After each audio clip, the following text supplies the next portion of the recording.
When you guys got together in Miami, Yeah. the conversations with Chris about his role, Mm-hmm. but also the decision to sort of move him to the 5, which, by the way, was not right away. No, it wasn't. Like, was there pushback on that at the time? Do you remember, like, those conversations? Because, you know, I know UD was there, Yep. Joel Anthony was there. Yep. Yeah, my first year, Big Z was there, and Big Eric Z Dampier. and Eric Dampier. Yeah. I'm gonna tell you when it all changed. Obviously, my first year there, you know, played great basketball, got all the way to the finals, losing the finals. I played like shit. Spo is the reason why we were a better team and our team was more assembled properly. That summer, he went to Oregon and hung out with Chip Kelly. Oh, interesting. He when we lost to Dallas, he went to Oregon and hung out with Chip Kelly and learned the spread offense and tried to figure out if he could translate that to basketball. And don't know the super conversations that him and Chip had, but I know when he came back to us, he knew in order for us to reach our potential, one, I had to be fucking 10 times better than I was in that previous June finals.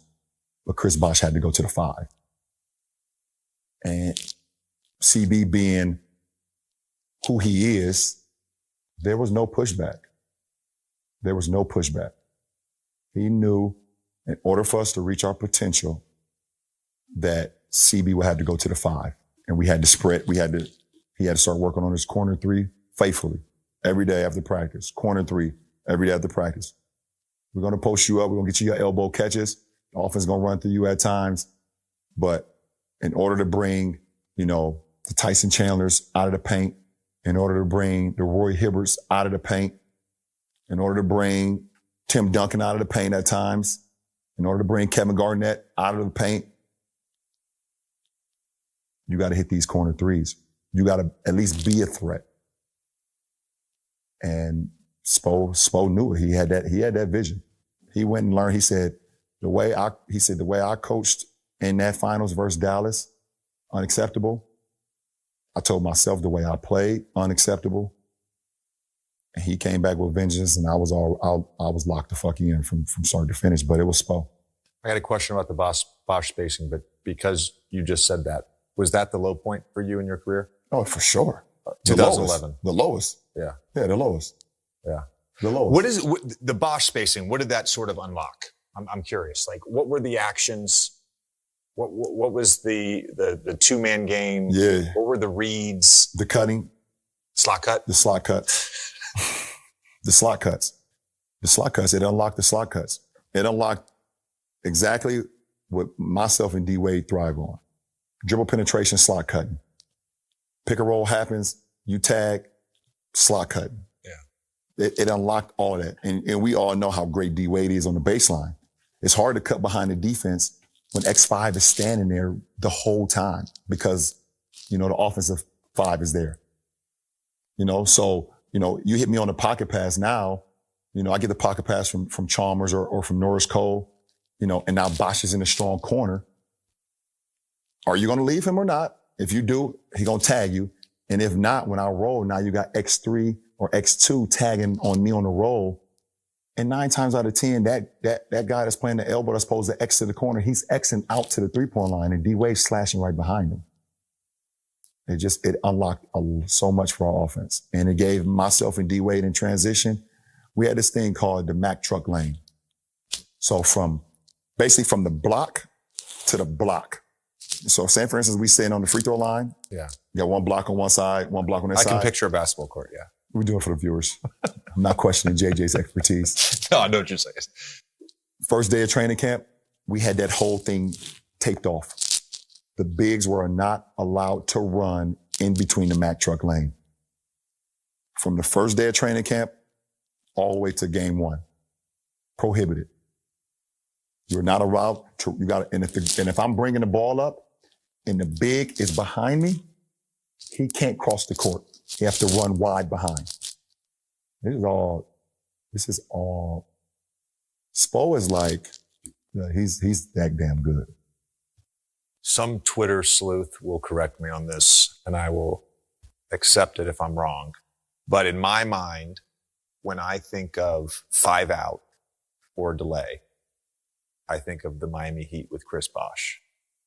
As maybe it wasn't the originator, but the first time I'm like, oh, this is different and this is happening, was the Miami Heat with Chris Bosh. Yeah. And sure. It changed everything. It changed everything. Changed the whole team. Then we added Ray. Added Shane. Added Mike Miller. We added the spacing. And CB could pass. He could rebound and push. There wasn't many fives at that time that was rebounding and pushing the break. You see it all the time now. Right. You see Bam. Bam does it. Bam does it all the time. Yoke, of course. The MVP of the league. Yoke does it. It's like CB was pushing the break. Okay, if he ain't have nothing early in trans, boom, right to a DHO. Second side, swing. Like, he was just smart. But I mean, obviously, when you move from one position where you're so dominant, you think of CB in Toronto where he mainly played the 4. Almost probably 95% of the time played the 4 and averaged 25 and 10 or 12. The ball exclusively went through him in the mid post. Every single time. On either block, really. Yeah. But it's remarkable that he changed that. Yeah, he changed that. Basketball is a very organic thing. And the players and their skills have to complement each other. And Chris Bosh is a great example of that. The sacrifice to figure out how can my skills, and maybe I have to develop some of those, you mentioned the 3-point shooting, how can I figure out how to complement? Right. It's going to make me better. It's going to make LeBron better. It's going to make D Wade better. And it's going to make our team better. And that's basketball. But that also comes from to go back to episode 1, basketball IQ as well. Him having the basketball IQ and the knowledge of saying, yeah, I could still be in Toronto averaging 25 and 12, but I didn't come here for that shit. I came here to win championships. And we fucking lost in year 1. What can I do to compliment my teammates? And what can I do to broaden my game out to where we don't lose in year 2? Yeah. Fucking talk about growth mindset. And everyone's talking about, Chris Bosh was this before that. No one ever asked Chris Bosh